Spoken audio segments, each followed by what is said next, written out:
أعوذ بالله من الشيطان الرجيم. بسم الله الرحمن الرحيم. وإذ قال إبراهيم رب اجعل هذا البلد آمنا واجنبني وبني أن نعبد الأصنام رب إنهن أضللن كثيرا من الناس فمن تبعني فإنه مني ومن عصاني فإنك غفور رحيم. ربنا إني أسكنت من ذريتي بباد غير ذي زرع عند بيتك المحرم ربنا ليقيموا الصلاة فاجعل أفئدة من الناس تهوي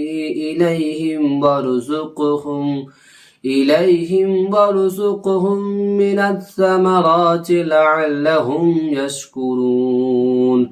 ربنا إنك تعلم ما نخفي وما نعلن وما يخفى على الله من شيء في الأرض ولا في السماء. الحمد لله الذي وهب لي على الكبر إسماعيل وإسحاق إن ربي لسميع الدعاء.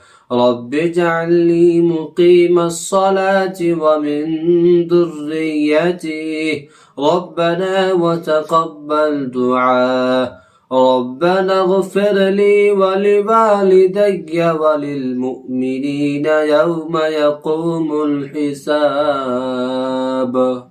صدق الله العظيم.